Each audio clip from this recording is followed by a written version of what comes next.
Welcome to my YouTube channel Science Point. আজি আমি class 10 or chapter 1 রাসায়নিক বিক্রিয়ার সমীকরণ এই বস্তুটো আমি ডিসকাশন করিম যা কোৱা হয় কেমিক্যাল রিঅ্যাকশন এন্ড ইকুয়েশন। এই চ্যাপ্টারটোত আমি আজি তিনটা মান টপিক ডিসকাশন করিম। এটা হল রাসায়নিক পরিবর্তন, আর এটা হল রাসায়নিক বিক্রিয়া, আর এটা হল ভৌতিক পরিবর্তন। এই বস্তুখিনি আমি কিতাপৰ এক্সাম্পলৰ সহায়ত চাম। ইয়াত কি আছে সেইখিনি আমি চাম। তো সেই বস্তুখিনি মই আগতে লিখি ৰাখিছো আমাৰ সুবিধাৰ কাৰণে। প্ৰথম টপিকটো যদি আমি চাও হেতু হল ভৌতিক পৰিৱৰ্তন যাক কোৱা হয় ফিজিক্যাল চেঞ্জ, ৰাসায়নিক পৰিৱৰ্তন যাক কোৱা হয় কেমিক্যাল চেঞ্জ, আৰু ৰাসায়নিক বিক্ৰিয়া যাক কোৱা হয় কেমিক্যাল ৰিঅ্যাকশন। তো ভৌতিক পৰিৱৰ্তন মানে কি এইটো আমি সকলোৱে নিশ্চয় কম বেছি জানো। ভৌতিক পৰিৱৰ্তন কি হয়? যি ধৰণৰ পৰিৱৰ্তন নতুন কোনো পদাৰ্থৰ উৎপন্ন নহয়। ফৰ এক্সাম্পল পানীত নিমখ দ্ৰৱীভূত কৰা, এটা এটা কি হয় ভৌতিক পৰিৱৰ্তন। পানীত নিমখ দ্ৰৱীভূত কৰিলে নিমখ পানীহে উৎপন্ন হ'ব, ইয়াত কোনো ধৰণৰ নতুন পদাৰ্থৰ উৎপন্ন নহয়। ঠিক একেদৰে আমি যদি চাও কেঁচা ফলৰ পৰা সালাড প্ৰস্তুত কৰা, ইও এটা কি হয় ভৌতিক পৰিৱৰ্তন হয়। তৃতীয়তে ভৌতিক পৰিৱৰ্তন হলে বস্তুৰ আকাৰ বা আকৃতিৰ হলনি হ'ব পাৰে। যেনেকৈ কাঠৰ আচবাব বা কাঠৰ বস্তু বনালে হেতু কি হয় তাৰ আকাৰ বা আকৃতি হলনি হয়। যেনেকৈ কাঠৰ পৰা যদি আমি কাঠৰ টেবুল বনাও তাৰ আকাৰ বা আকৃতি হলনি হ'ব। তো এইটো এটা ভৌতিক পৰিৱৰ্তন। তৃতীয়তে ভৌতিক পৰিৱৰ্তন হলে অৱস্থাৰো পৰিৱৰ্তন হ'ব পাৰে। যেনেকৈ পানী উতলাই জলীয় ভাপলৈ ৰূপান্তৰিত কৰা, ই এটা ভৌতিক পৰিৱৰ্তন। ইয়াত কোনো ধৰণৰ নতুন পদাৰ্থৰ সৃষ্টি নহয়। চতুৰ্থতে পানী চেঁচা হ'বলৈ দিয়া, পানী চেঁচা হ'বলৈ দিলে কি হ'ব বৰফ উৎপন্ন হ'ব, ই এটা ভৌতিক পৰিৱৰ্তন। লগতে ভৌতিক পৰিৱৰ্তনত আন এটা বস্তু আমি মনত ৰাখিব লাগিব। ভৌতিক পৰিৱৰ্তনত যিটো প্ৰথম অৱস্থাত বস্তুখিনি থাকে, উপাদানখিনি থাকে, সেইখিনি আমি আকৌ পুনৰ আগৰ অৱস্থালৈ ঘূৰাই আনিব পাৰি। যেনেকৈ পানী উতলাই জলীয় ভাপলৈ ৰূপান্তৰিত কৰিলে সেই ভাপখিনি আকৌ পানীলৈ ৰূপান্তৰিত কৰিব পাৰি। পানী চেঁচা হ'বলৈ দিলে বৰফ হৈ বৰফখিনি আকৌ পানীলৈ আমি কনভাৰ্ট কৰিব পাৰি। তো ভৌতিক পৰিৱৰ্তনত আমি আৰু এটা বস্তু মনত ৰাখিব লাগিব যে যিখিনি উপাদান পুনৰ আগৰ অৱস্থালৈ আমি ঘূৰাই আনিব পাৰি। তো এইখিনি আছিল আমাৰ ভৌতিক পৰিৱৰ্তন। এতিয়া আমি চাম ৰাসায়নিক পৰিৱৰ্তন মানে একচুৱেলি কি হয়, যাক কোৱা হয় কেমিক্যাল চেঞ্জ। ৰাসায়নিক পৰিৱৰ্তন কি হয়? এনেধৰণৰ পৰিৱৰ্তন নতুন পদাৰ্থৰ উৎপন্ন হয়। ফৰ এক্সাম্পল আমি যদি চাও গ্ৰীষ্মকালত কোঠাৰ উষ্ণতাত গাখীৰ থোৱা, গাখীৰ যদি গ্ৰীষ্মকালত কোঠাৰ উষ্ণতাত ৰাখো এই গাখীৰখিনি কিহলৈ পৰিৱৰ্তন হ'ব? আমি নিশ্চয় সকলোৱে জানো দয়লৈ বা কাৰ্ডলৈ কনভাৰ্ট হ'ব। তো এই গাখীৰখিনি কেনেকৈ দয়লৈ পৰিৱৰ্তিত হয়? তো সেইখিনি আমি যদি চাও এই গাখীৰখিনি কিম্বন প্ৰক্ৰিয়াৰ যোগেদি দয়লৈ পৰিৱৰ্তিত হয়। কিম্বন প্ৰক্ৰিয়া কি সেইখিনি বস্তু মই লিখি ৰাখিছো। কিম্বন হৈছে এক প্ৰকাৰৰ প্ৰক্ৰিয়া য'ত অনুজীৱ যেনে বেক্টেৰিয়া আদিয়ে কাৰ্বহাইড্ৰেট যেনে গ্লুকোজ গ্ৰহণ কৰি এলকহল বা এচিড উৎপন্ন কৰে। তো গাখীৰত কি থাকিব? গাখীৰত কিছুমান বেক্টেৰিয়া যেনে লেক্টোবেচিলাছ, সেই বেক্টেৰিয়া কি কৰিব তাৰ গাখীৰৰ লগত বিক্ৰিয়া কৰি গাখীৰৰ পৰা কাৰ্বহাইড্ৰেট বা গ্লুকোজখিনি গ্ৰহণ কৰে। গ্ৰহণ কৰাৰ পিছত গাখীৰত এটা এচিড উৎপন্ন হয়, যিটো নাম হৈছে লেক্টিক এচিড। লেক্টিক এচিড উৎপন্ন হোৱাৰ কাৰণে সেইখিনি দয়লৈ ৰূপান্তৰিত হয়। সেইকাৰণে এইটো এটা কি বুলি কোৱা হয় ৰাসায়নিক পৰিৱৰ্তন।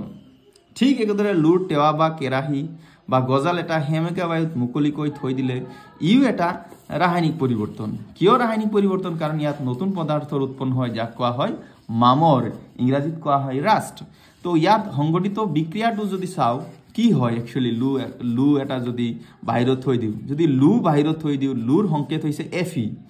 ইয়াত যদি সেমেকে বায়ুত থৈ দিয়া হয়, সেমেকে বায়ুত কি থাকে অক্সিজেন আৰু জলীয় বাষ্পৰ লগত বিক্ৰিয়া কৰে লুৰ এটা কি কৰে হাইড্ৰক্সাইড উৎপন্ন কৰে। তো ইয়াক হাইড্ৰেটেড আইৰন অক্সাইড বুলিও ক'ব পাৰি। তো এই লুৰ পৰা নতুন পদাৰ্থ উৎপন্ন হ'ল, সেইকাৰণে এইটো কি বুলি কোৱা হয় ৰাসায়নিক পৰিৱৰ্তন বুলি কোৱা হয়। এতিয়া ঠিক একেদৰে আমি যদি আঙুৰৰ কিম্বন হ'বলৈ দিওঁ, ই এটা ৰাসায়নিক পৰিৱৰ্তন।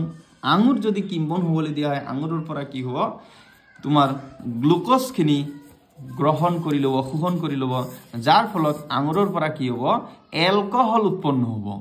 তো কিম্বন হ'লে আঙুৰৰ কিম্বন হ'লে এলকহল উৎপন্ন হয়, যেহেতু নতুন পদাৰ্থ উৎপন্ন হ'ল, গতিকে এইটো এটা ৰাসায়নিক পৰিৱৰ্তন।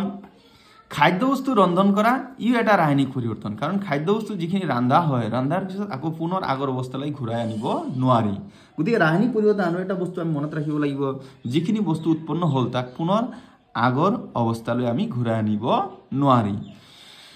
তো আমাৰ শৰীৰত খাদ্যবস্তুৰ হজম হোৱা ইও এটা ৰাসায়নিক পৰিৱৰ্তন কাৰণ কি আমাৰ শৰীৰত কিবা খাদ্যবস্তু খোৱাৰ পিছত তাৰ পৰা আমি খাদ্যৰ উপাদান যিখিনি পাওঁ যেনেকৈ কাৰ্বহাইড্ৰেট প্ৰটিন ভিটামিন এইবিলাক যিবিলাক পাওঁ তাক পুনৰ আমি আগৰ অৱস্থালৈ ঘূৰাই আনিব নোৱাৰি যিটো খাদ্য খাইছিলোঁ তাক পুনৰ আগৰ অৱস্থালৈ ঘূৰাই আনিব নোৱাৰি তো নেক্সট হ'ল আমি উশাহ লোৱা এইটো এটা ৰাসায়নিক পৰিৱৰ্তন কিয় কোৱা হয় সেইটো আমি জানো যে উশাহ লোৱাৰ সময়ত আমি কি লওঁ অক্সিজেন গেছ লওঁ এই অক্সিজেন গেছে আমাৰ বডিত গ্লুকোজ থাকে এই গ্লুকোজৰ সংকেত এইটো ইয়াৰ লগত বিক্ৰিয়া কৰে লগতে আমাৰ বডিত পানী থাকে তো অক্সিজেন আৰু পানী মিলি গ্লুকোজৰ লগত বিক্ৰিয়া কৰি কাৰ্বন ডাই অক্সাইড পানী আৰু শক্তি উৎপন্ন কৰে যেহেতু ইয়াত নতুন পদাৰ্থৰ উৎপন্ন হ'ল কাৰ্বন ডাই অক্সাইড গতিকে এইটো এটা ৰাসায়নিক পৰিৱৰ্তন তো ইয়াত এই বেলেন্স কৰা বস্তুখিনি যেনেকৈ মই ইয়াত 6 দিছোঁ ইয়াত 12 দিছোঁ ইয়াত 6 দিছোঁ এই বেলেন্স কৰা বস্তুখিনি আমি এটা